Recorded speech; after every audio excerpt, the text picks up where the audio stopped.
बोलिए नारायण भगवान की जय। श्री सुत जी महाराज शुनकादिक 88,000 ऋषियों को कार्तिक मास का 32वां अध्याय सुनाते हैं। भगवान श्री कृष्ण ने कहा कि प्रेत पति यमराज की आज्ञा से धनेश्वर को नरक के पास लेकर गया।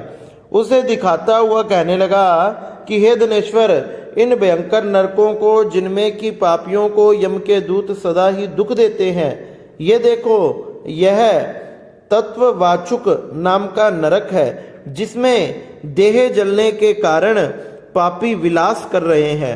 भोजन के समय जो प्राणी भूखों को भोजन नहीं देते, वह बार बार नरक में डाले जाते हैं। वह मनुष्य जो गुरु, अग्नि, ब्राह्मण, गो, वेद और राजा इनको लात मारते हैं, वह भयंकर नरक अतिशय पापों को करने पर मिलते हैं। अब देखो, यह दूसरा अंधक मिश्र नाम का नरक है। हे ब्राह्मण, सुई के भांति मुख वाले तमोत नामक कीड़े इन पापियों को काट रहे हैं। इस नरक में दूसरों को दिल को दुखाने वाले पापियों को गिराया जाता है। श्री सुत जी महाराज कहने लगे, हे शुनकादिक 88,000 ऋषियों, इस प्रकार से अब वह तीसरा नरक दिखाते हैं। तीसरा करकय नाम का भयंकर नरक है। इस नरक में पापी आरे से चीरे जाते हैं और यह नरक भी असीम वर्ण आदि भेदों से 6 प्रकार का है। इसमें स्त्री तथा पुत्रों में वियोग कराने वाले प्राणियों को कढ़ाई में पकाया जाता है। 2 प्रियजनों का बिछोह कराने वाले, 2 प्रेमियों को जुदा करने वाले मनुष्य भी अस्मिंत्र सभी तलवार की धार से काटे जाते हैं और कुछ भेड़ियों के डर से भाग जाते हैं।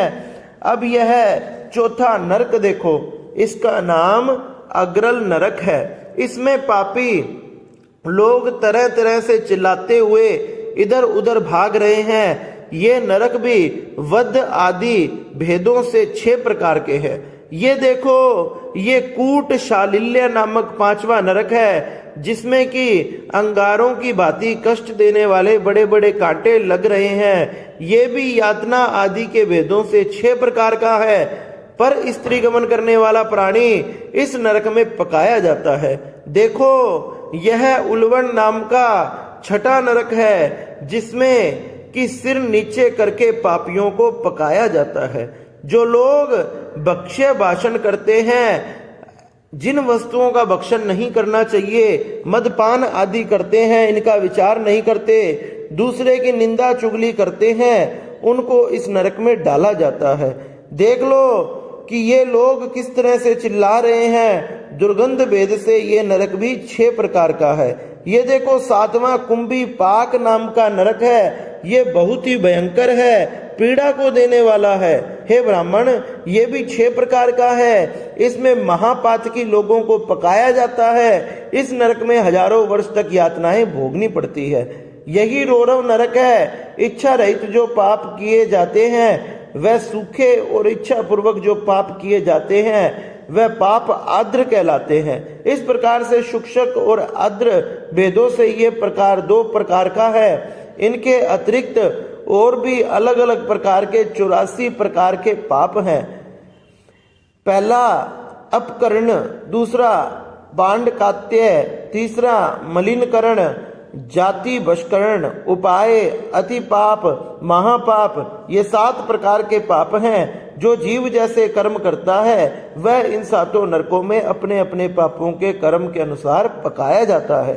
तुम्हारा क्योंकि कार्तिक व्रत के करने से प्रभु भक्ति पर्याप्त मेलजोल रहा, तुमने भगवान के भक्तों के भजन अंतिम समय में सुने, उसके पुण्य के प्रभाव से तुम्हारी नरक की यातना दूर हो गई।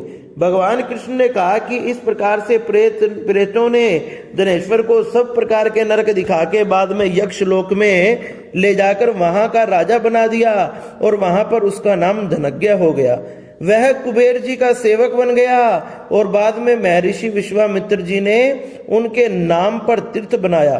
हे राजन, कार्तिक मास का व्रत का महाफल का दाता है। इसके बराबर कोई दूसरा पुण्य तथा कर्म नहीं है। जो ये व्रत करता है व्रत करने वाले का दर्शन करता है उसे अवश्य मुक्ति प्राप्त होती है। इस प्रकार से श्री सुत जी महाराज शौनकादिक 88,000 ऋषियों से कहते हैं, अनेक प्रकार के अलग अलग गलत कर्मों को करने वाला प्राणी अलग अलग प्रकार के नरकों में जाता है, और जो भगवान का भजन कीर्तन आदि करता है वह सभी पापों को नष्ट करता हुआ अंततः वैकुंठ को प्राप्त होता है। बोलिए नारायण भगवान की जय।